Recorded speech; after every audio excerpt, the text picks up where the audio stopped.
দর্শক যে যেখান থেকে দেখছেন শুভেচ্ছা জানবেন। সমসাময়িক গুরুত্বপূর্ণ বিষয় নিয়ে এনটিভির আজকের আলোচনার আয়োজনের আয়নায় আমন্ত্রণ জানাচ্ছি চোখ রাখার, সাথে থাকার। আইএফআইসি ব্যাংক এই সময় সঙ্গে রয়েছে আমি হাসান মাহমুদ। দর্শক, শুরুতেই চলমান কয়েকটি আলোচিত বিষয় জানিয়ে রাখতে চাই। আজকের সংবাদগুলোর মধ্যে রয়েছে সেনানিবাসের একটি ভবনকে কারাগার ঘোষণা, আন্তর্জাতিক অপরাধ ট্রাইব্যুনালের প্রসিকিউশন বলছে আসামিদের জেলে পাঠানোর এখতিয়ার ট্রাইব্যুনালের। আরও একটি সংবাদ হচ্ছে নির্বাচন পেছাতেই পিআর আন্দোলন, অভিযোগ বিএনপির, ক্ষমতায় গেলে দুর্নীতিবাজদের হাত অবশ করা হবে বলেছেন জামায়াতের আমির ডাক্তার শফিক। আরও একটি সংবাদ হচ্ছে যুদ্ধ বন্ধ করে সংঘাতপূর্ণ এলাকায় খাদ্য পৌঁছাতে বিশ্ব নেতাদের প্রতি আহ্বান জানিয়েছেন প্রধান উপদেষ্টা ডক্টর মোহাম্মদ ইউনূস। ইতালির রোমে এক সম্মেলনে তিনি এটি বলেছেন। এছাড়াও বেশ কিছু খুঁটিনাটি সংবাদ রয়েছে বিভিন্ন গণমাধ্যমে। আমরা মূলত সেই বিষয়গুলো নিয়ে আলোচনা করার চেষ্টা করব। আমরা আজকে তিনজন অতিথিকে এখানে আমন্ত্রণ জানিয়েছি। আমার বায়ে রয়েছেন আবু নাসের মোহাম্মদ রহমতুল্লাহ, জাতীয় নির্বাহী কমিটির সদস্য বিএনপি। তার পাশে রয়েছেন মনিরা শারমিন, যুগ্ম আহ্বায়ক এনসিপি, এবং আমার ডানে রয়েছেন জনাব আবুল হাসান রুবেল, নির্বাহী সমন্বয়কারী গণসংহতি আন্দোলন। আপনাদের তিনজনকে স্বাগত জানাচ্ছি আমাদের আজকের এই অনুষ্ঠানে। আলোচনা শুরু করতে চাই জনাব আবু নাসের মোহাম্মদ রহমতুল্লাহ আপনাকে দিয়ে।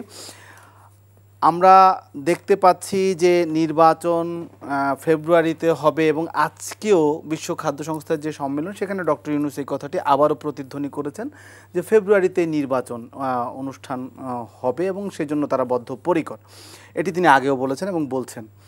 আমার জানতে চাওয়া হচ্ছে যে সম্প্রতি যে ঘটনাগুলো ঘটছে, বিশেষ করে সেনা কর্মকর্তাদের বিষয়ে যে সংবাদটি আমি প্রথমে পড়লাম, যে কারাগার হওয়া এবং সেনা নিবাসের একটি ভবনকে কারাগার ঘোষণা করা হয়েছে, এবং এই নিয়ে যে এক ধরনের রাজনীতিবিদদের সাথে এক ধরনের রাজনীতিবিদরা যখন নির্বাচনের প্রস্তুতি নিচ্ছে, যখন ট্রাইব্যুনালে এই ধরনের একটি ঘটনা এসে হাজির হলো, এতে কোনো ধরনের নির্বাচনকে ঘিরে বা নির্বাচনের সাথে এর কোনো সম্পর্ক বা নির্বাচন যখন নির্বাচনমুখী মানুষ তখন এই ধরনের একটি ঘটনা কি কোনো প্রভাব ফেলতে পারে কি না, মানে এটি একটা জনমনের ভাবনাকেই আমি আপনার কাছে জানতে চাই।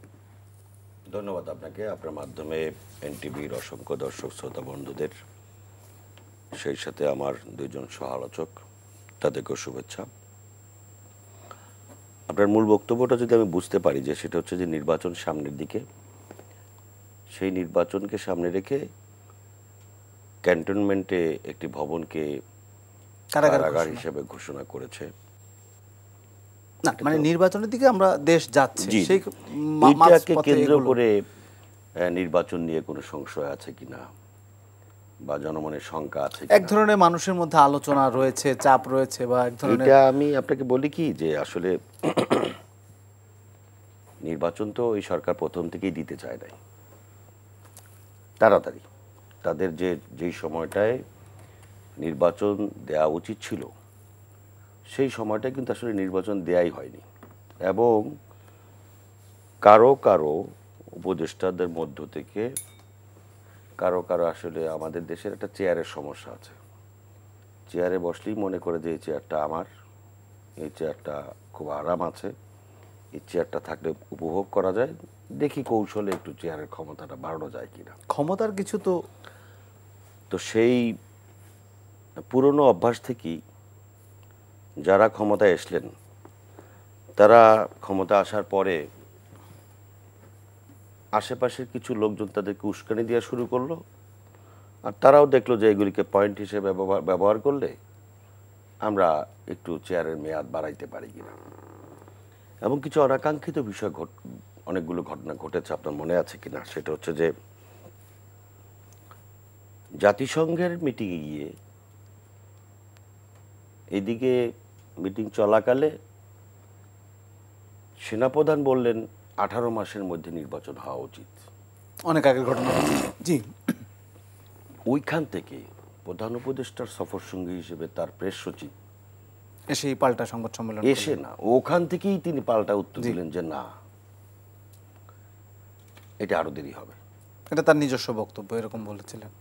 জি, তো স্বাভাবিকভাবে অন্তর্বর্তীকালীন সরকারের কাজটা কি?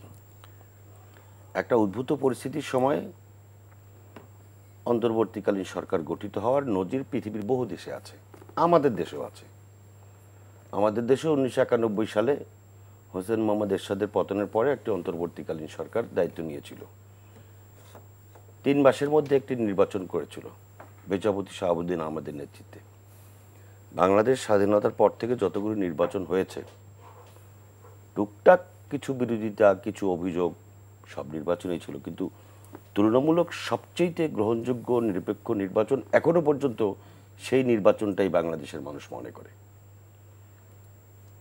তাহলে নির্বাচন করার জন্য 3 মাস সময় যথেষ্ট ছিল, কিন্তু একটা অংশ মনে করলো যে 3 মাসের মধ্যে এটা ছেড়ে দেব। কি করতে হবে? বিচার করতে হবে। কার বিচার করবে? ফ্যাসিবাদের বিচার করবে। এটা যুক্তির কথা। আবার বললো যে না, শুধু কি নির্বাচনের জন্যই এই ছাত্র জনতা এই আন্দোলন করেছে, রক্ত দিয়েছে, জীবন দিয়েছে? দেশ পুনর্গঠনেরও বিষয় রয়েছে। আমরা আবার কিছু লোকজন একটু ইনিয়ে বিনিয়ে বলা শুরু করলাম যে হ্যাঁ তাই তো, একটু সংস্কার করা দরকার, একটু উন্নত করা দরকার। আবার প্রধান উপদেষ্টা ডক্টর মোহাম্মদ ইউনূস, তিনি জাপানে গিয়ে, উনি বিদেশে গিয়ে কথা বলেন বেশি, জাপানে গিয়ে এক বক্তৃতায় বললেন যে ডিসেম্বরের মধ্যে একটিমাত্র রাজনৈতিক দল নির্বাচন চায়। কথাটা ঠিক ছিল না।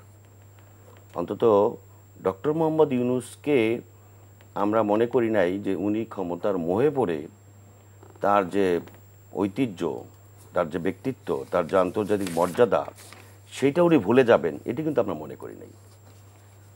হতাশ। এরপরে যখন উনি দেখলেন যে আসলেই এখন যারা বিচার করতে চাইল, বিচার করার জন্য যারা সবচেয়ে বেশি উদ্গ্রীব হয়ে গেল, বিচার কারা করবে? যাদের এই 17 বছরের 18 বছরের মধ্যে যার পরিবার থেকে একজনের বিরুদ্ধে কোনো মামলা হয় নাই।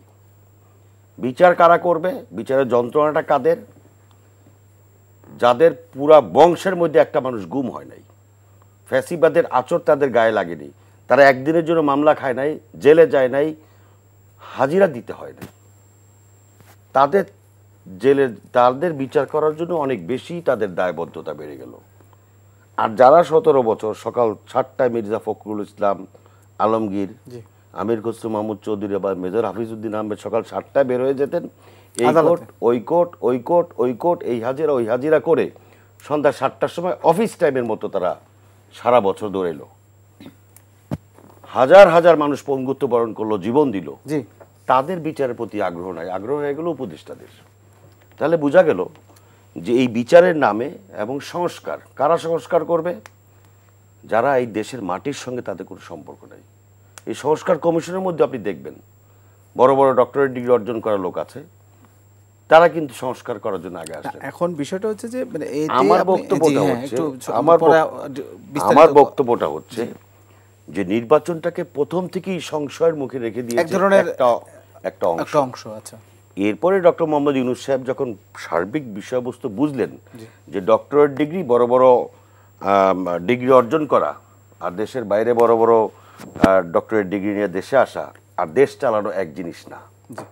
আজকেও আপনি দেখেন পাম অয়েল, সয়াবিন তেলের দাম বাড়ানো হয়েছে, এবং প্রত্যেকটা জিনিসের দাম, আপনি যাদের ফ্যাসিবাদ বলেন, ফ্যাসিবাদের আমলে যে সমস্ত বাজার মূল্য যাচ্ছিল প্রত্যেকটি আইটেমের দাম বেশি। যে এই আলোচনাটা তো আমরা আসবো। এই নির্বাচনের নামে যারা সংশয় এখনো তৈরি করতে চাচ্ছেন, তারা নির্বাচন বিরোধী শক্তি, তারা গণতন্ত্রের শত্রু, তারা বাংলাদেশের মানুষের শত্রু। বুঝতে পেরেছি। আমি এবার একটু আবুল হাসান রুবেল আপনার কাছে আসতে চাই। মানে একই যদি ঘটনা বলি, যে আপনার কাছে কি মনে হচ্ছে নির্বাচনের পথ নকশা যখন দেয়া হলো এবং নির্বাচনের দিকে যখন প্রবাহিত দেশের মানুষ, ঠিক এই মুহূর্তে এই ধরনের যে বিষয়গুলো সামনে আসছে, সেটা কি কোনো প্রতিবন্ধকতা হিসেবে কাজ করবে কিনা? প্রায় একই রকম প্রশ্ন করছে। মানে আপনার কাছে কি মনে হয়? ধন্যবাদ। আমরা ছোট্ট করে জানতে চাই। প্রথমে যদি ছোট করে বলি তাহলে বলি যে একটা যে কোনো গণতান্ত্রিক যদি ব্যবস্থা থাকে, তাহলে সেখানে প্রত্যেকটা প্রতিষ্ঠান তার মতো করে কাজ করবে, তার প্রতিষ্ঠানগুলো তার করে কাজ করবে, এবং সেখানে প্রত্যেকটা স্বকীয়তা এবং স্বাধীনতা তারা বজায় রেখে কাজ করবে, এবং সেটার ভেতর দিয়ে প্রত্যেকের সম্মান এবং অন্যান্য জায়গা এগুলো আসলে হবে। এটাই হচ্ছে স্বাভাবিকভাবে একটা গণতান্ত্রিক ব্যবস্থার ভেতরে আমরা দেখে থাকি। তো আমাদের এইখানে এখন আমরা বিশেষ পরিস্থিতিতে আছি। এই বিশেষ পরিস্থিতিটা এখন বাংলাদেশে উদ্ভূত হয়েছে। আমরা জানি যে আসলে একটা শেখ হাসিনার একটা দীর্ঘ ফ্যাসিবাদী মানে শাসন এখানে, এবং এখানে মানুষের ভোটাধিকার হরণ করা হয়েছিল, মানুষকে হত্যা করা হয়েছে, গুম করা হয়েছে, খুন করা হয়েছে, বিভিন্নভাবে তাদেরকে মানে এই যে আমার ভাই বললেন যেভাবে আসলে এটা খুবই মানে প্রত্যেককে মানে রাজনৈতিক কর্মী যারা বিরোধিতা করেছেন তাদের প্রত্যেককে আসলে মামলার শিকার হতে হয়েছে, নানানভাবে হয়রানির শিকার হতে হয়েছে, পথে পথে ঘুরতে হয়েছে, বহু কিছু ছাড়া বাকি সবাইকেই, হ্যাঁ সরকারি দল ছাড়া বাকি সবাইকে এগুলোর মুখোমুখি হতে হয়েছে, মার খেতে হয়েছে, বিভিন্নভাবে মানে তারা নিগৃহীত হয়েছেন। এই সমস্ত জায়গাগুলো যেটা বললেন যে নির্বাচনকে আসলে এক পক্ষ সবসময় একটা সংসদের মধ্যে রাখতে চেয়েছে, আপনার কাছে কি মনে হয়? মানে নির্বাচন না হোক, তিনি যেটি বললেন তার মানে এটা নিশ্চয়ই একটা পক্ষ আছে। হ্যাঁ, এখন এটা তারা কতটা শক্তিশালী, কতটা সেগুলো বিষয়ে একটা বিচার্য বিষয়। আমি যেটা বলি যে বাংলাদেশে এই যে বাংলাদেশের মানুষ যে ভোট দিতে পারে না, ফলে ভোট দেওয়ার যে আকাঙ্ক্ষা সেটা তার ভেতরে আছে। বাংলাদেশের মানুষ এখানে যে ধরনের কায়দায় ফ্যাসিবাদ আসলে এখানে আমাদের উপরে জেঁকে বসলো তার পরিবর্তন চেয়েছে, সেটাও তার একটা আকাঙ্ক্ষা। এবং এখানে বিচার তো হতেই হবে, তবে বিচারের সঙ্গে আমরা মানে প্রথম থেকেই বলছি যে বিচার আসলে বিচারিক প্রক্রিয়ায় হবে। বিচারের সাথে আসলে আপনি নির্বাচন কিংবা অন্য কিছুকে ইকুয়েট করার কোনো কারণ নেই। বিচার তো বিচারের প্রক্রিয়ায় হবে এবং ন্যায় বিচার নিশ্চিত করতে হলে তার একটা সময় লাগবে। ফলে ধরেন আজকে যেটার কথা আপনি উল্লেখ করলেন, সেনাবাহিনীর যারা গুমে যুক্ত ছিলেন বা ছিলেন তাদের বিচার অবশ্যই ন্যায় বিচার হতে হবে, কিন্তু এই বিচারটা মানে তো একটা দীর্ঘ প্রক্রিয়া, এর বিচার তো কালকে শেষ হয়ে যাচ্ছে না। ফলে এইটার সাথে আমি মনে করি যে আসলে আমাদের সাধারণভাবে এখানকার যে গণতান্ত্রিক উত্তরণ আমাদের দরকার, সেই গণতান্ত্রিক উত্তরণের কোনো বিরোধ নাই, প্রতিবন্ধকতা হিসেবে আমি সাধারণভাবে দেখি না। কিন্তু কেউ যদি এটাকে ব্যবহার করতে চায়, সে তো প্রত্যেকটা জিনিসকে ব্যবহার করতে পারে। পরিষ্কার আপনার বক্তব্য, যে কেউ ব্যবহার করলে সেটি প্রতিবন্ধকতা তৈরি হতে পারে, সেটাই তো বলছেন আপনি। মনিরা সাহেব, আপনারও কি তাই মনে হয়? মানে এটাকে যদি হাতিয়ার হিসেবে ব্যবহার করা হয় তাহলে হয়তো নির্বাচনের প্রতি এটি একটি প্রভাব বা একটা দাগ ফেলতে পারে, এটা কি আপনার কাছেও কি মনে হয়? ধন্যবাদ। যারা দেখছেন তাদের শুভেচ্ছা এবং আমার সহ আলোচক দুজনকে শুভেচ্ছা। দেখেন, নির্বাচনের সাথে স্বাভাবিকভাবে দৃশ্যত এটির কোনো সম্পর্ক আছে বলে আমি মনে করি না। বিচারের প্রক্রিয়ায় বিচার হবে এবং আমার মনে হয় যে এখানে একটা বিষয়, সেটা হচ্ছে এই বিচারের বিষয়ে যেমন ভাই বললেন, আমি শ্রদ্ধার সাথে ওনার সাথে একটু দ্বিমত করতে চাই, কারণ এটি খুবই হাস্যকর যে বিচার করতে আসলে নিজে এই মানে খুব কঠিন পরিস্থিতির মধ্যে দিয়ে যেতে হবে। This is not necessary, but বিচারটা যাতে হয়, ন্যায্যতা যাতে নিশ্চিত হয়, এটি একটা গুরুত্বপূর্ণ বিষয়। এটা তো সবাই চায় এখানে, আপনারা যারা আছেন একদমই। তো সেই জায়গা থেকে দেখেন, এই যে সেনাবাহিনীর পেট্রোনাইজেশনে ডিজিএফআই এর মতো একটি সংগঠন, রাষ্ট্রীয় সংস্থা, সেটি যেভাবে করে আসলে গুম করলো এবং বাংলাদেশে 700 থেকে 800টি আয়নাঘর, শুধুমাত্র ঢাকায় না, সারা বাংলাদেশ মিলে স্থানীয় পর্যায়েও আয়নাঘর করলো। তো তাদের তো আসলে বিচার যে হতে হবে, বা তাদের ব্যাপারে যে আসলে এই একটা অন্তর্বর্তীকালীন সরকারের যেখানে আমরা বারবার করে বলছিলাম তাদের ম্যান্ডেট হচ্ছে বিচার, সংস্কার এবং অবশ্যই নির্বাচনের ব্যাপারে প্রথম থেকেই আমাদের নির্বাচনের ডেট কবে হবে, নির্বাচন হবে কি হবে না, অন্তত এনসিপির পক্ষ থেকে এই ধরনের কোনো বক্তব্য কারোর পক্ষ থেকে আসেনি যে নির্বাচন আমরা হতে দিব না অথবা আমরা নির্বাচন হতে দিব না বললেও আপনারা কিন্তু এই ধরনের কাছাকাছি রকমের বক্তব্য দিয়েছেন। সংস্কারের আগে নির্বাচন নয়, কিংবা এরকম বিচারের আগে নির্বাচন নয়, এরকম আপনাদের কেন্দ্রীয় নেতারা, হ্যাঁ এটা দেখেন আগে নয় কেন্দ্রীয় নেতা। আপনি যদি বলেন যে ব্যক্তিগতভাবে, আপনি আমাকে যদি জিজ্ঞেস করেন, আমি অবশ্যই উদ্ধৃত করে বলবো যে ব্যক্তিগতভাবে আমি মনে করি ব্যক্তির অনেক কথা আমরা দলীয়ভাবে কি প্রেস রিলিজের মাধ্যমে জানিয়েছি কিনা, এটাও একটা বিষয়। তো দেখেন, এখানে যখন অবশ্যই বিচারের তো একটা রূপরেখা অবশ্যই থাকা উচিত, কারণ আপনি এটা তো স্পেশাল, ভাই যেটা বলেন এটা তো একটা স্পেশাল সিচুয়েশন। আপনি এটাও বললেন যে বিচার তো আসলে রাতারাতি সম্ভব না। হ্যাঁ অবশ্যই, কিন্তু এই যে বিষয়গুলো দেখেন, আপনি দেখেন এই যে ডিজিএফআই এর ব্যাপারে যখন আমরা বলছিলাম যে একমাত্র আমি যদি বলি যে নাহিদ ইসলাম, তিনি কিন্তু এই বিষয়ে একদম স্পষ্ট বক্তব্য দিয়েছে যে এই সেনাবাহিনীর এই প্রতিষ্ঠানটিকে কলঙ্কিত করা যাবে না। এখানে যারা আসলে অপরাধী, মানবতা বিরোধী অপরাধের সাথে জড়িত তাদের কিন্তু অবশ্যই বিচারের আওতায় আনতে হবে। এই বিষয়ে কিন্তু আমরা রাজনৈতিক ঐক্য দেখিনি। আপনি সেনাবাহিনীর পক্ষ থেকে কিন্তু বলা হয়েছে, অবশ্যই সেনাবাহিনীর পক্ষ থেকে, কিন্তু এখানে রাজনৈতিক কথা বলছি আমি। এনসিপির আহ্বায়ক নাহিদ ইসলাম তিনি বলছেন, কিন্তু আপনি খেয়াল করে দেখবেন যে অন্যান্য অনেক রাজনৈতিক সংগঠন তারা কিন্তু আসলে এরকম করে খোলামেলা এই আলোচনাটা করছে না, যেখানে কিন্তু রাজনৈতিক ঐক্য খুব দরকার ছিল।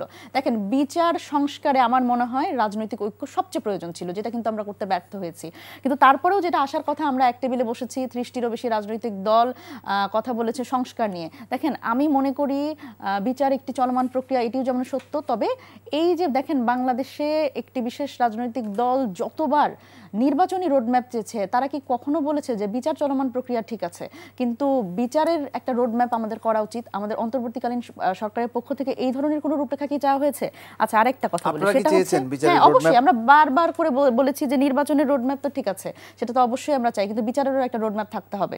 আমরা এটি আমাদের দলের পক্ষ থেকে বারবার বলেছি, এবং সংস্কারের রূপরেখা একটা আমরা বলছি, আমরা নিজেরাও একটা ডকুমেন্টেশন করেছি যে মৌলিক সংস্কারের রূপরেখা। কিন্তু আরো একটি ব্যাপার আমি খুব গুরুত্ব সহকারে এখানে বলতে চাই, যে দেখেন, বিচার তো আসলে শুধুমাত্র এনসিপির বিষয় না, বিচার তো কোনো একটি নির্দিষ্ট রাজনৈতিক দলের না, অন্তর্বর্তীকালীন সরকারের এটা একটা ম্যান্ডেট, এবং এখানে সকল রাজনৈতিক দলের একমত হওয়া উচিত, এবং বড় দল হিসেবে বিএনপির এখানে দায় অনেক বেশি। দেখেন, বিএনপি কিন্তু প্রথম যারা কিনা বলেছিল যে ছাত্র দলের 427 জন কর্মী এখানে শহীদ হয়েছেন, তারাই কিন্তু প্রথমে যদিও আমরা শহীদ নিয়ে এই ভাগাভাগির তা একদমই পছন্দ করি না, কিন্তু বিএনপি প্রথমে এটা সর্ট আউট করেছে, 427 জন তাদের হচ্ছে কর্মী শহীদ হয়েছে। তাহলে তাদের পরিবার, ওয়াসিমের পরিবার কি চায় না যে বিচারটা হোক, মানে বিচারটি প্রশ্নবিদ্ধ যাতে না হোক? হ্যাঁ, সুতরাং বিএনপিরও যে আসলে ছাত্র দলেরও যারা যে পরিবারগুলো শহীদ হয়েছে, তারা যখন প্রিয়জন হারিয়েছে, তারা সেই পরিবারগুলো কিন্তু চায় যে বিচারটি হোক। সুতরাং সেই জায়গা থেকে দেখেন, আমি বিএনপির মধ্যেই আমি দুইটি বিভক্তি দেখি। সেটা হচ্ছে যারা আসলে আমাদের সাথে কাঁধে কাঁধ মিলিয়ে আমাদের সাথে একই সাথে রাস্তায় যখন আন্দোলন করেছে, তারা কিন্তু বিচারটি চায়, কিন্তু দেখেন তারা কিন্তু বিচারের রোডম্যাপ আগে চায়। কিন্তু বিএনপির যারা সিনিয়র লিডার আছেন, তারা কিন্তু শুধুমাত্র যে কোনো পরিবর্তন ছাড়া পুরনো অভ্যাসে ক্ষমতায় যেতে চায়। বিচারের কথা হচ্ছিল, এবং যে বিচার, ফ্যাসিস্টদের বিচার, গুমের সাথে জড়িতদের বিচার শুরু হয়েছে বা আলোচনা রয়েছে, কিন্তু বিচারের সাথে যেমন জনাব রুবেল তিনি বললেন, বিচারের সাথে অন্য বিষয়গুলোকে, নির্বাচনকে আসলে এক করাটা ঠিক হবে না। জনাব রহমতুল্লাহ একই কথা বললেন, কিন্তু আমি যদি সার্জিস আলম, আপনাদের নেতা, তার একটি বক্তব্যকে উদ্ধৃত করতে চাই, তিনি বলেছেন রায় যদি ডিসেম্বরে হয়, ফেব্রুয়ারিতে ভোটে আপত্তি নেই। হঠাৎ করে এই কথাটা মানে কেমন মনে হয় আপনার কাছে? রায় যদি ডিসেম্বরে হয়, তাহলে ফেব্রুয়ারিতে ভোটে আপত্তি নেই, মানে নির্বাচনের সাথে ওনারা দুজন যে বক্তব্য দিলেন, সেই বক্তব্যের সাথে কিছুটা সাংঘর্ষিক। অর্থাৎ ডিসেম্বরে রায় হলে ফেব্রুয়ারিতে নির্বাচনের, কিন্তু তারা যেটা বলতে চাইলেন যে রায়ের মতো চলবে বা বিচারের মতো চলবে, ফেব্রুয়ারিতে নির্বাচন হবে, তাতে তো কোনো সমস্যা নেই। কিন্তু এই ধরনের বক্তব্য আসছে কেন যে ফেব্রুয়ারিতে নির্বাচন হলে ডিসেম্বরে রায় হতে হবে? ব্যাপারটা এরকমই মিন করে না। দেখেন, বিষয়টা হচ্ছে পলিটিক্যাল মাঠের বক্তব্য এবং হচ্ছে আসলে রাজনৈতিক দলীয় বক্তব্য, দুইটার মধ্যে কিন্তু পার্থক্য আছে। অনেক সময় দেখা যায় যে সাংগঠনিক জায়গা থেকে মাঠে এক ধরনের বক্তব্য একটা সেন্টিমেন্ট থেকে হয়তো দেয়া হয়, সেটি সার্জিস আলম নিজেই ভালো বলতে পারবেন, কারণ আমাদের কিন্তু দলীয়ভাবে এই ধরনের কোনো পজিশন নেই যে আসলে বিচারের সাথে কোনো সাপেক্ষ এই নির্বাচনের এরকম আপনাদের দলীয়ভাবে অবস্থান যে ডিসেম্বরে রায় হতেই হবে, তাহলে ফেব্রুয়ারিতে নির্বাচনে না, এই ধরনের কোনো সাপেক্ষ অবস্থান আমাদের এই মুহূর্তে নেই। আমাদের কথা হচ্ছে যে নির্বাচন তো যেই সময় বলা হয়েছে সেই সময়ই হতে পারে, তবে অবশ্যই বিচারের যে ধারাবাহিকতা এবং সংস্কারের যে ধারাবাহিকতা, যে রোডম্যাপের কথা আপনি বললেন, যে একটা প্রজেকশন থাকতে হবে, যে পথ নকশা হবে একদম। কারণ দেখেন, মানে আমরা তো আসলে এটি কেন, আপনার প্রশ্ন হতে পারে যে কেন আপনারা নির্বাচিত সরকার নিয়ে এত অনাস্থা, কেন আপনারা, মানে আমরা আসলে ভাবছি নির্বাচন নিয়ে অথবা নির্বাচিত সরকার নিয়ে। দেখেন, আমরা যখন আসলে এই ঐক্যমত্য কমিশনে যখন আলোচনা করলাম, রুবেল ভাই খুব মানে বেশিরভাগটাতে উনি উপস্থিত ছিলেন, বেশিরভাগ অধিবেশনে।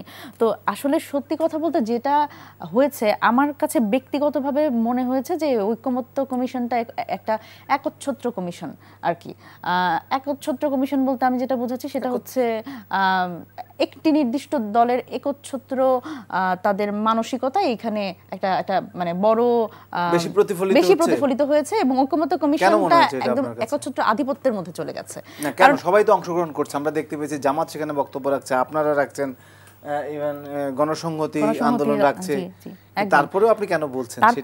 তারপরেও আমি বলছি কারণ হচ্ছে দেখেন এই যে উচ্চকক্ষে পিয়ার, এই বিষয়ে আমি যদি বলি যে যেদিন আসলে এই বিষয় নিয়ে আলোচনা হলো আমি ওখানে উপস্থিত ছিলাম, তো পুরো ফোরাম মোটামুটি আমি যদি বলি যে এখানে 90% মোর দেন 90% দলগুলো কিন্তু ঐকমত্যে এসছে এবং শুধুমাত্র বিএনপি এবং তার সমমনা দলগুলো উচ্চকক্ষে পিয়ার চায় না। সুতরাং এই যে দেখেন আমরা এত বছর ধরে দেখেছি যে সংবিধান পরিবর্তনের ক্ষেত্রে সেই 2/3 মেজরিটির বলে তারা সংবিধান ইচ্ছা মতো পরিবর্তন করে দিচ্ছে এবং 17টা সংশোধনী হয়ে গেছে। এবং আপনি যদি বলেন যে বাংলাদেশের গণতন্ত্রকে হত্যা করা হয়েছে এই সাংবিধানিক কথাবার্তাগুলো দিয়ে এবং এইভাবে করে আসলে সংবিধানটাকে একটা খেলো বানিয়ে ফেলা হয়েছে। তো সেই জায়গায় এবং একটা সংসদ আসলে প্রতিনিধিত্বশীল করতে না চাওয়ার যে প্রবণতা, এটা বিএনপির মধ্যে খুব বেশি দেখা গেছে। অথচ দেখেন আমরা ইতিহাস থেকে জানি যে মেজর জিয়া উনি বহুদলীয় গণতন্ত্রের প্রবর্তক এবং আমরা যদি সেটাই ভাবি যে আসলে বিএনপি এখন আসলে মেজর জিয়ার রাজনীতি করছে কিনা, এটাও কিন্তু আমাদের মনে প্রশ্ন আসে যে যেখানে যেই মেজর জিয়া সব দলগুলোকে একটা বাকশাল থেকে বের করে সব দলগুলোকে রাজনীতি করার একটা পথ খুলে দিলেন, সেই জায়গা থেকে তারই সেই বিএনপি তারা এখন চায় না যে একটা সংসদ প্রতিনিধিত্বশীল হোক, সকল দলের অংশগ্রহণ হোক। সুতরাং সেই জায়গাতে আমাদের মনে প্রশ্ন আসে এবং দেখেন এই যে পুরনো অভ্যাস, ক্ষমতায় আমরা গেলে সবকিছু ঠিক করে ফেলবো এবং তাদের তো আছেই একটা বাইবেল 31 দফা আর কি। তো এইটার মধ্যে এই যে দেখেন তাহলে এই যে মহাসচিব আজকেও বললেন যে পিআরকে সামনে নিয়ে আসার কারণটা হচ্ছে নির্বাচনকে বিলম্বিত করা। এই যে একদম দেখেন এই যে আমি সংস্কার করব, পিআর বোঝে না আসলে। এই যে দেখেন এই কথাটার মধ্যে একটা রাজনীতি আছে। কে বলেছে আপনাকে পিআর বোঝেন? আপনি কি বোঝার মতো করে বলেছেন? আপনি একটা সাধারণ মানুষকে গিয়ে বলেন যে তারা কি আসলেও কোনো একটি দলের হাতে সকল ক্ষমতা দিতে চায়? আপনি এই কথাটা জিজ্ঞেস করেন তো আপনি কেন পিআরের কথা বলবেন? আপনি বলেন যে আপনারা কি চান যে সংসদের সকল রাজনৈতিক দলগুলোর প্রতিনিধিত্ব থাকুক? তারা বলবে হ্যাঁ অবশ্যই চাই। সুতরাং মানুষকে বোঝার মতো করে বলবেন। এটা একটা রাজনৈতিক বক্তব্য। আমি বিভিন্ন সময় দেখেছি সালাউদ্দিন ভাই থেকে শুরু করে বিএনপির অনেক দায়িত্বশীল নেতা এই কথাটা বলেন যে আসলে পিআর বোঝে না মানুষ পিআর বোঝে, কারণ আপনাকে বোঝার মতো করে বলতে হবে। মানুষ খুবই রেশনাল। আপনি আজকে গণভোট নিয়েও অনেক কথা আমরা শুনি যে গণভোট মানুষ বুঝবে না। দেখেন কেন, এটা কি মানে মেজর জিয়ার সময় কি আসলে গণভোট মানুষ দেয় নাই? দিয়েছে তো, হ্যাঁ না ভোট তো দিয়েছে। আপনি গণভোট বললে বুঝবে না, কিন্তু আপনি যদি একটা গ্রামে গিয়ে বলেন যে হ্যাঁ না ভোট দিয়েছেন তো, হ্যাঁ না ভোট দিতে পারবেন কিনা, তারা কিন্তু বুঝবে। সুতরাং এই যে গণভোটে তো মোটামুটি একমত হয়েছে বিএনপি, জি, কিন্তু সময়টা নিয়ে এখনো এক ধরনের জটিলতা তৈরি আছে।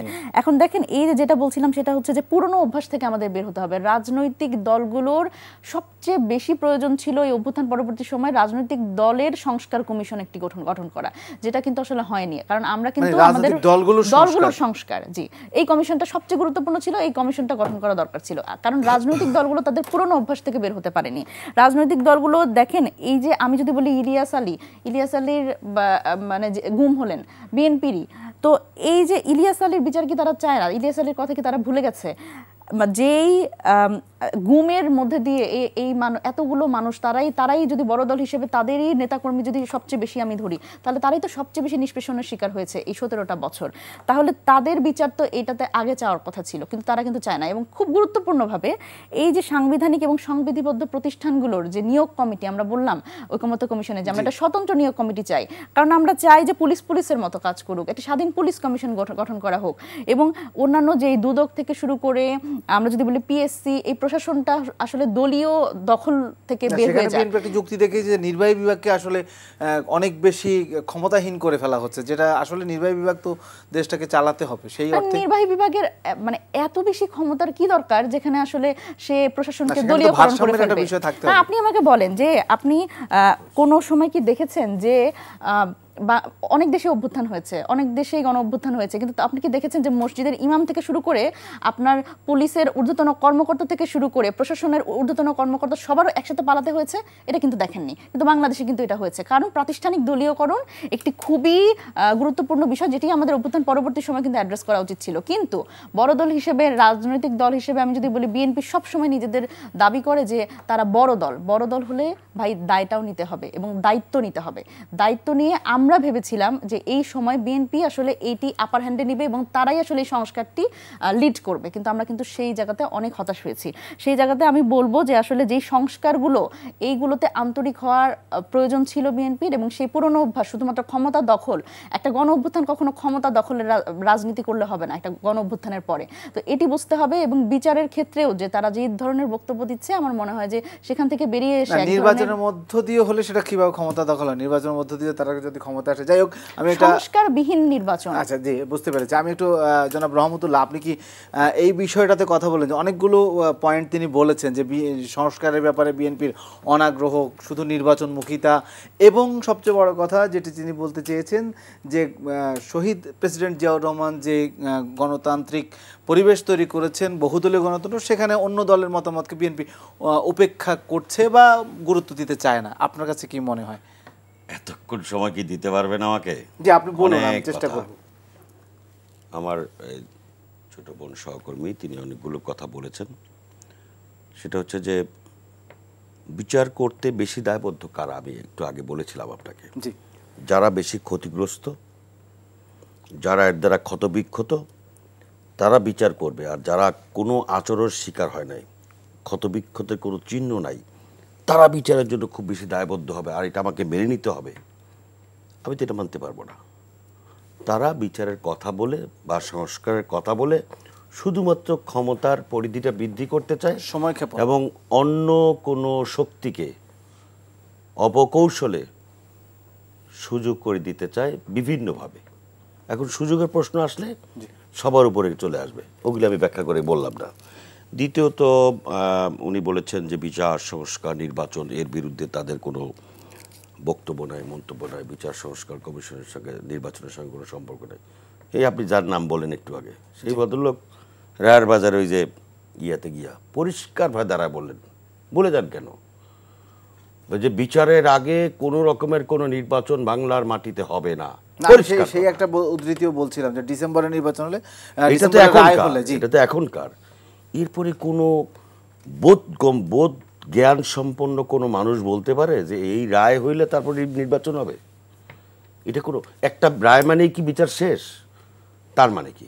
এটা তার ব্যক্তিগত মন্তব্য। 17 বছরের যে জুলুম, নির্যাতন, অন্যায়, বিডিআর হত্যা, তারপরে যে সমস্ত সিরিজ হত্যাকাণ্ড চালালো আওয়ামী লীগ, সব মাপ। শুধু আপনার জুলাইয়ের উপরে একজনের একটা রায় দিলেন, আপনি নির্বাচন ফেব্রুয়ারিতে করে দিবেন। এগুলি হচ্ছে আপনার এই একেবারেই ক্ষীণ রাজনৈতিক জ্ঞান সম্পন্ন মানুষের কথা। এগুলির দিকে আপনি তাকালে পারবেন না। তো আপনার ধরেন আজকে এই বারবার বলা হচ্ছে নির্বাচনী রোডম্যাপ বিএনপি চেয়েছে, কিন্তু বিচারের রোডম্যাপ চায় না। বিচারের রোডম্যাপটা কি? বিচারের রোডম্যাপটা কি? আপনি কবে শুরু করবেন, কবে ফাঁসি দিবেন, এই রোডম্যাপ কি কোনো গণতান্ত্রিক রাজনৈতিক দলের পক্ষে চাওয়া সম্ভব?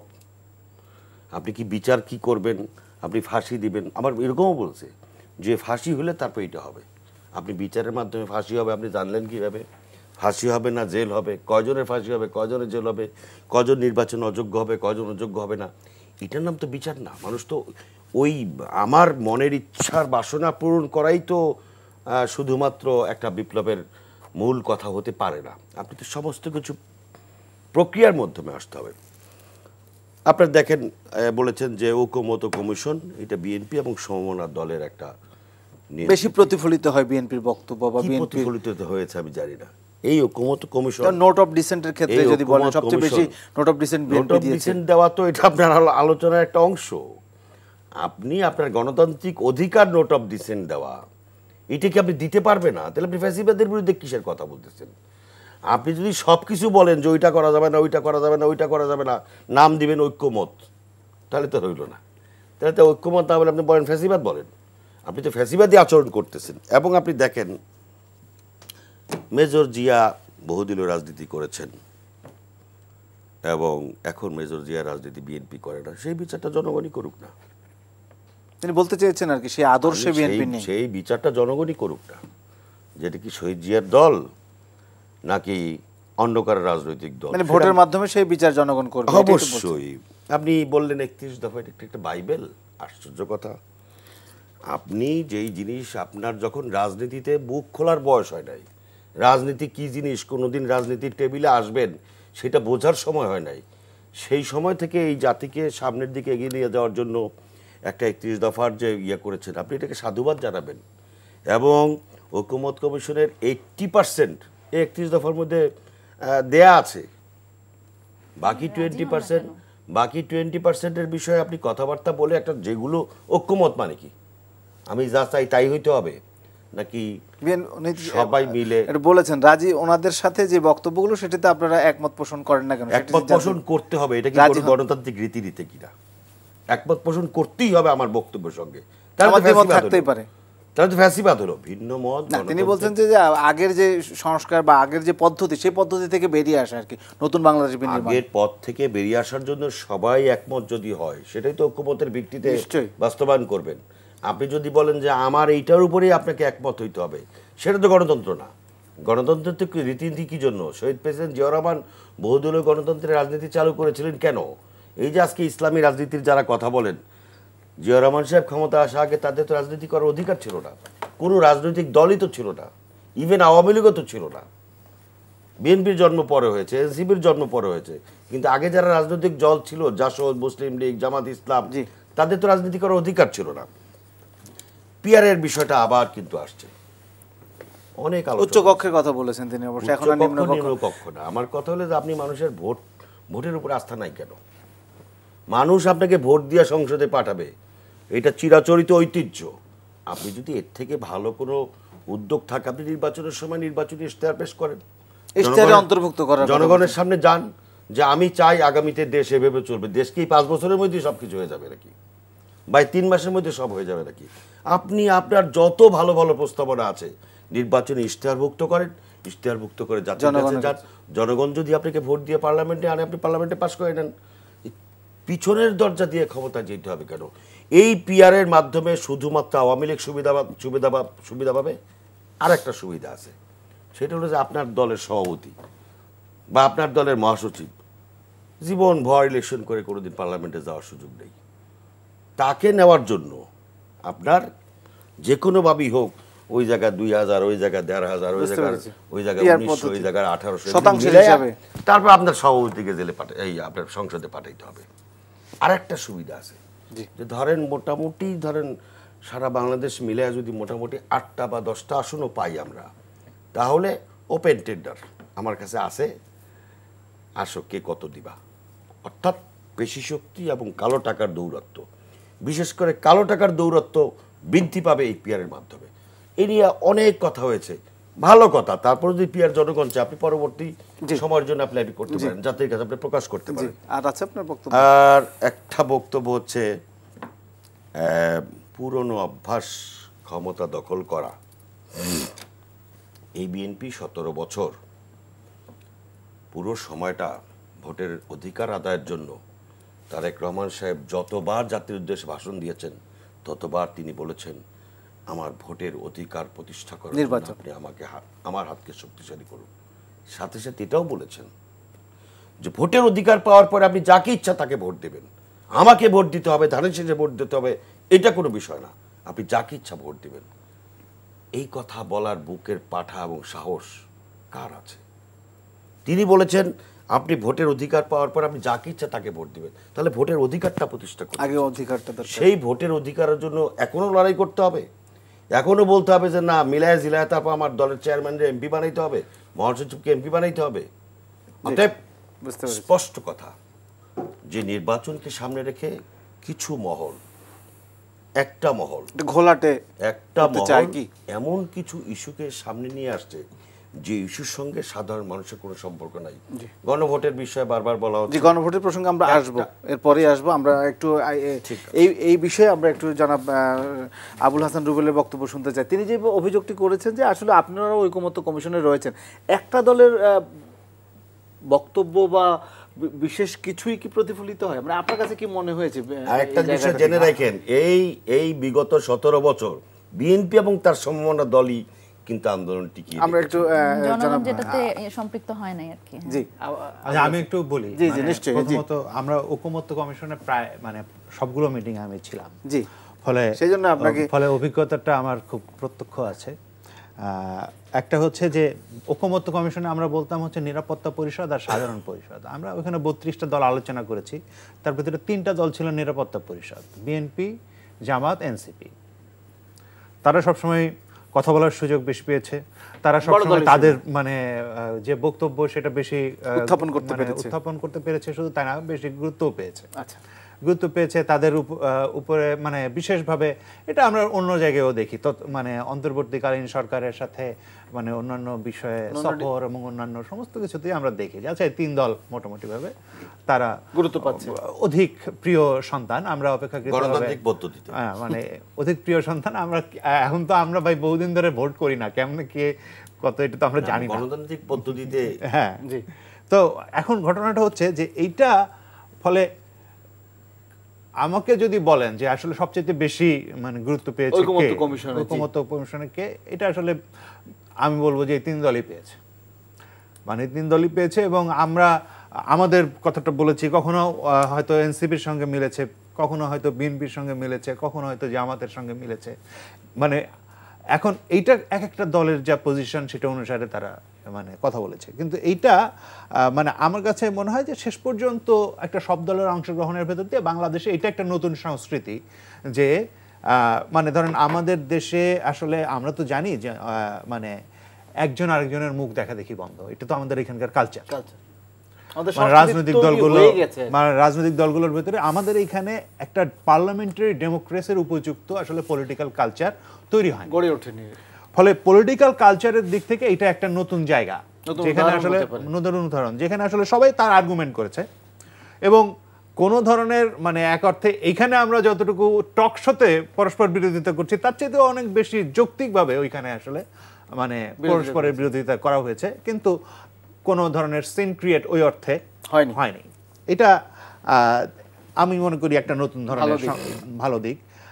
ধরেন আচ্ছা এইখানে কয়েকটা বিষয় আছে, যেমন ধরেন এখন পিয়ার তো আসলে আলোচ্য বিষয় না, ঐকমত্য কমিশনে কিন্তু পিয়ার বিষয়ে কোনো আলোচনা নাই। পিয়ার মানে এই অর্থে যে এই যে আসন ভিত্তিক নির্বাচন না সংখ্যানুপাতিক নির্বাচন, এই বিষয়ে কোনো আলোচনাই হয়নি। মানে পিয়ার তো আসলে এটা ঐকমত্য কমিশনের বাইরে, এজেন্ডাতেই নাই। যেটা আলোচিত হয়েছে সেটা হচ্ছে উচ্চ কক্ষে পিয়ার হবে কিনা, অর্থাৎ আসন ভিত্তিক যে নির্বাচন হবে তার ভোটের অনুপাতে উচ্চ কক্ষ হবে কিনা, এইটা নিয়ে আলোচনা হয়েছে। আসলে পিয়ার নিয়ে যে আলোচনাটা সেটা আসলে জামায়াতে ইসলামী এবং ইসলামী আন্দোলনের যে মুভ সেটার কারণে আলোচনা এসেছে, এটা ঐকমত্য কমিশনের সাথে যুক্ত না। প্রথমত এটা মানে পরিষ্কার করা ছিল এবং উচ্চকক্ষে পিয়ার এটা কমিশন থেকে উচ্চকক্ষের কথা বলছি আমি, কিন্তু এটা নিম্ন কক্ষে পিয়ারের কোনো আলোচনাই ছিল না, কখনোই ছিল না, এটা কখনো আলোচনাই আসে নাই। কারণ হচ্ছে আসলে একটা জিনিস আলোচনায় আসবে কি না সেটা তো নির্ভর করে আসলে এই বিষয়ে কতটুকু জনমত আছে সেটার উপরে।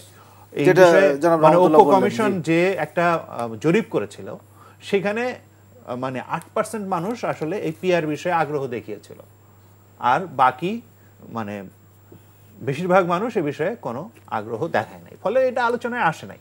এরকম সংস্কারের প্রস্তাবগুলো আনার ক্ষেত্রেও এই ধরনের যে বিভিন্ন অংশের সঙ্গে মতামতের ভিত্তিতে আসলে আনা হয়েছে। ফলে এটা মানে সে কারণে আপনারা মানে যেটা মনে করছেন বা অনেকেই কথাই বলে মনে হয় যে মানে পিয়ার বোধহয় আলোচিত হয়েছে, না আসলে আলোচিত হয় না, কমিশনে মানে আলোচিত হয় না। অন্যদিকে আমি বলি যে ওই দিন সম্ভবত মুনিরা ছিলেন না অথবা জানেন না, পুলিশ কমিশন হয়েছে। হ্যাঁ, একদিন আলোচনা হয়েছে, স্বাধীন কমিশন গঠিত হবে এই হয়েছে, ওটা পুলিশ কমিশন হয়েছে এবং একটা নির্বাচন কমিশন যে সরকার দল বিরোধী দল এবং মানে বিচার বিভাগীয় প্রতিনিধিদের নিয়ে হবে সেটাও হয়েছে। আর নির্বাচন কমিশনটাতে আমরা খুবই গুরুত্ব দিয়েছি, কারণ হচ্ছে এটা হলে বাকি অনেকগুলোর পথ খুলে যায়। কারণ আপনি একদিনে সবকিছু অর্জন করতে পারেন না। একটা যেই দেশে এত বছর ধরে 54 বছর ধরে কোনো ফাংশনাল একটা পার্লামেন্ট নাই, সেখানে একদিনে সবকিছু হয়ে যাবে এটা আমরা আশা করি না। ফলে কোন একটা স্টার্ট মানে আমরা শুরুটা আসলে আমাদের গন্তব্যে পৌঁছায় দেয়। আমরা যদি মানে সিলেটের দিকে যাত্রা করি, মূল কাজ ছিল, এটাই মূল কাজ। আমরা যদি সিলেটের দিকে যাত্রা করি তাহলে একসময় সিলেটে পৌঁছাবো, চট্টগ্রাম পৌঁছাবো না। ফলে গণতন্ত্রের পথে আমাদের যে যাত্রা, সেই যাত্রার জায়গাটা যদি আমরা তৈরি করতে পারি তাহলে আমরা এরপরে আমাদের প্রত্যেকের রাজনৈতিক দল আছে, এই রাজনৈতিক দলগুলো থেকে আমরা জনগণের কাছে যাব, জনগণের মাইন্ড মানে ভেতরে এই রাজনীতিটা প্রসার করার চেষ্টা করব, জনগণকে বলবো যে আমাকে আমার পক্ষে আসেন। রাজনীতি তো একটা লং টার্ম ব্যাপার, এবং মানে এই লং টার্ম ব্যাপারের আমি মনে করি যে এখনো পর্যন্ত যে ধরনের আসলে মানে বিষয়ে আমরা ঐক্যমত্য হয়েছি সেটা একটা স্টার্ট করার জন্য মোটামুটি গ্রহণযোগ্য। এই স্টার্ট করার জন্য একটা গ্রহণযোগ্য, এইখান থেকে আমরা অনেক জায়গায় যেতে পারি। একটা দেশে যদি একটা গণতান্ত্রিক উত্তরণের ঘটনাটা ঘটে, সেই ক্ষেত্রে আসলে আমরা এই পরবর্তীতে এই গণতান্ত্রিক পদ্ধতিতে জনগণের কাছে ম্যান্ডেট নিয়ে আমরা এই জায়গায় পৌঁছাতে পারবো। কারণ শেষ পর্যন্ত জনগণের সার্বভৌমত্বই আসলে একটা দেশের চূড়ান্ত, এবং সেই জায়গায় আমরা মানে জোর দিতে চাই। জি, আমি মনিরা শারমিন আপনার কাছে একটু যেতে চাই। আমরা আসলে খুব বেশি সময় পাবো না, তবু ছোট করে একটু জানতে চাই যে গণভোটের যে কথা বলছেন এটা মোটামুটি সবাই একমত, আপনারাও একমত, এবং এই বিষয়ে আলোচনা হয়েছে। 17 তারিখে সনদ স্বাক্ষরও হবে জাঁকজমকপূর্ণভাবে। কিন্তু আলোচনাটা হচ্ছে যে গণভোটটা হওয়ার জন্য আপনারা জাতীয় নির্বাচন নয় কেন, মানে এর আগে কেন, যেখানে একটা ভোট করাই একটা চ্যালেঞ্জ, সেখানে আরও একটা ভোট, সেটা কি সম্ভব, বা আপনারা কেন মনে করছেন, ছোট্ট করে যদি বলেন। জি, আমি তার আগে এক লাইনে একটা কথা বলতে চাই যে সার্জিসের যে ব্যাপারটি এসছে, উনি হচ্ছে ওই শহীদদের কবর জিয়ারতে গেছিল, ওই রকম একটা সিচুয়েশনে বোধহয় বলেছিলেন যে নির্বাচন না, মানে বিচারের আগে কোনো নির্বাচন না। দেখেন, যখন একজন মা সামনে যিনি তার ছেলের লাশ খুঁজে পায় নাই, সে গণকবরে গেছে তার ছেলের লাশটা শনাক্ত করে, শুধুমাত্র তার এত ছোট্ট একটা আবদার যে আমার ছেলের লাশটা কোথায়, সেটা আমার কবরটা কোথায় সেটা আমাকে একটু শনাক্ত করে দেন। সেখানে নিশ্চয়ই সার্জিস আলম দাঁড়িয়ে জাতীয় সঙ্গীত গাওয়ার কথা না, বা খুব সুশীলতা করে বলার কথা না যে আমরা নির্বাচিত সরকারের হাতে বিচারটি দিয়ে দিব। এই বাস্তবতাটুকু বোঝার মতো রাজনৈতিক জ্ঞান আমার মনে হয় সকল রাজনৈতিক দলের নেতাদের থাকা উচিত। এবং দ্বিতীয়ত আমি যেটা বলতে চাই, আপনি যে প্রশ্নটি করলেন সেটি হচ্ছে গণভোট। হ্যাঁ, গণভোটের বিষয়টি দেখেন, আমরা যেটা মনে করছি যে বাস্তবতা সেটা হচ্ছে যে গণভোটের জন্য আসলে যেই ফরম্যাটটা দেয়া হবে, যে কোন বিষয়গুলো এখানে কিন্তু বেশ কিছু অস্পষ্টতা আছে এখনো। কারণ নোট অফ ডিসেন্ট নিয়ে কিন্তু কোনো আসলে ঐক্যমত্য কমিশনের পক্ষ থেকে জানানো হবে, হয়তো সরকারের পক্ষ থেকে জানানো হবে যে এটির ব্যাপারে কি সিদ্ধান্ত। নোট অফ ডিসেন্ট সহ হবে আসলে কি মানে ফর্মটা, নাকি নোট অফ ডিসেন্ট ছাড়া হবে, মানে হ্যাঁ না ভোটটি আসলে কিসের উপরে হবে, সেই ধরনের অস্পষ্টতা আছে। এবং আমরা আরও মনে করি যে এটি যদি নির্বাচনের সাথে হয়, মানে জাতীয় নির্বাচনের সাথে হয়, একই দিনে হয়, তাহলে এটি পুরোপুরি নির্বাচনমুখী হয়ে যাবে এবং মানে দলের মার্কার মধ্যে চলে যাবে। এবং এই গণভোট নিয়ে যে জনমতটি গঠন করার কথা আমাদের রাজনৈতিক সকল দল, আমি সকল দলের কথা বলছি, ব্যালট পেপার থাকবে, আলাদা প্রতিনিধি নির্বাচন করবে, আর সেখানে এই সনদটাকে হ্যাঁ একদমই। কিন্তু এই বিষয়ে এই গণভোটটা যদি আগে হয়, পুরোপুরি যারা আসলে মাঠে যাবেন, সাধারণ মানুষকে এই সংস্কার প্রস্তাবনাগুলো ব্যাপারে যেখানে ঐকমত্য হয়েছে সেগুলোর ব্যাপারে যখন কথা বলবেন, তখন এটি পুরোপুরি সংস্কারমুখী থাকবে এবং এই গণভোটটা আলাদা করে গুরুত্ব পাবে। এবং এটি আসলে সেই অবস্থা কি এই 3-4 মাসের মধ্যে আছে, এত যেটা জাতীয় নির্বাচন একটা বড় কর্মযজ্ঞ। হ্যাঁ, জাতীয় নির্বাচন একটি বড় কর্মযজ্ঞ, এবং এটি যদি ইলেকশন কমিশনের সেই এটা সক্ষমতা তো প্রমাণের একটা বিষয় আছে। ইলেকশন কমিশন তো অনেক আগে থেকেই প্রস্তুত নির্বাচনের জন্য, তাহলে আগে হলে অসুবিধা কোথায়? আচ্ছা, আমি রহমতুল্লাহ, আপনার কাছে কি মনে হয় জনাব রহমতুল্লাহ, যে এটা কি আসলে যৌক্তিক দাবি কিনা, মানে দুইটা নির্বাচন হয়ে যাচ্ছে কিনা? দেখুন, ছোট করে বলবো, আমরা শেষ মুহূর্তে ছোট করেই বলি। আজকে আমি একটা ব্যাংকে গেছিলাম, একজন মহিলা এসে ম্যানেজার সাহেবকে বলতেছিলেন যে স্যার, আমি ট্রিটমেন্ট করতে পারতেছি না, আমার হসপিটালে ভর্তি হবে, আমার কিছু টাকা লাগবে। না, আমি এখন পারতেছি না, আজকে আমি 5,000 টাকা আপনাকে দিতে পারবো না। ব্যাঙ্গালোরের অবস্থা অবশ্য অনেক ব্যাংকের একই অবস্থা এখন।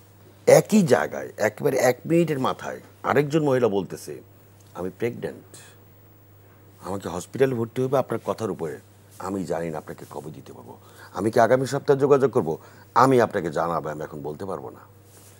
সেই দেশে আপনি জাতীয় নির্বাচন করবেন, সেই জাতীয় নির্বাচনের মতো অর্থনৈতিক অবস্থানে আপনার আছে কিনা সেটাও তো ঠিক নেই। আইন শৃঙ্খলা, অর্থনীতি সব কিছু মিলিয়ে আপনি আওয়ামী লীগের মতো একটা অপশক্তি, তারা কি চাইবে আপনাকে একটা নির্বাচন সুষ্ঠুভাবে গ্রহণযোগ্যভাবে শেষ করতে দিতে চাইবে? সেখানে আপনি 2টা ডামাডোলের নির্বাচন করবেন। এটা কি যেন তেন নির্বাচন, নাকি রেজাল্ট ঠিক করা নির্বাচন? জি, এটা কিন্তু জনমনের সংশয়। আপনার বক্তব্য একদম স্পষ্ট। আমি এটা অবাস্তব প্রস্তাব, অবাস্তব চিন্তা। অবাস্তব। যারা প্রস্তাব করে তাদেরকে অবাস্তব, অমানবিক, একের দূরদর্শহীন রাজনীতিবিদ বলতে হবে। জি, জনাব রুবেল, আপনি কি এই বিষয়ে বলবেন? মানে এটা আসলে মানে এইটা মানে আমি কতটা যৌক্তিক আর কি? মানে আমরা ওইখানে বলেছি, মানে একটা প্রথমত হচ্ছে যে একটা মানে খুব অল্প কথাই বলি যে আমরা চাই যে আসলে এটা জাতীয় নির্বাচনের সাথে হোক। এর ভিতরে অনেকগুলো কারণ আছে। 1 নম্বর কারণ হচ্ছে যে ধরেন এই যে জাতীয় নির্বাচনের ডামাডোলের কথা বলা হচ্ছে না, প্রার্থীরা তো সবাই তার প্রচার করবে। জি, এখন সরকারের পক্ষ থেকে কিন্তু আসলে মানে এবং নির্বাচন কমিশনের পক্ষ থেকে যদি এই প্রচারটা না করা হয় তাহলে প্রার্থীরা গিয়ে কিন্তু আসলে মানে এর প্রচারটা করবে না, এটা যে দলই হোক। আমি মানে আপনাকে বলি যে ফলে মানে ভোটার ফলে ভোটার উপস্থিতি কিন্তু আসলে কম হওয়ার চান্স আছে যদি আপনি আগে করেন। ফলে তখন ওই সংস্কার প্রক্রিয়া নিয়েও একটা প্রশ্ন তৈরি হতে পারে। ফলে এইটা একটা। দ্বিতীয় হচ্ছে যে আপনার দুইটা নির্বাচনের চাইতে যখন যদি একসাথে করা যায় তাহলে আপনার অসুবিধা কি? কারণ হচ্ছে যে যদি আপনি মানে ওই নির্বাচনের প্রচারের করার সময়ই আসলে ঐক্যমত্য হয়েছে যে সমস্ত বিষয়, তারপরে যে বিষয়ে গণভোট হবে সেটা বিষয়ে যদি আপনি বলেন ভোটারদের, তাহলে তো অসুবিধার কিছু নেই। ওকে, আমি আপনার মানে আমাদের সময় শেষ হয়ে গেছে, আমরা আর সময় দিতে পারছি না। আপনাদের তিনজনকে ধন্যবাদ আমাদের স্টুডিওতে এসে আলোচনা করার জন্য। দর্শক, এই ছিল আমাদের আজকের আয়োজনের আলোচনার সারবস্তু। এই আলোচনা থেকে প্রাপ্ত কিছু যুক্ত হোক। খোলা থাকুক সত্যের চোখ। সবাই ভালো থাকবেন। শুভরাত্রি।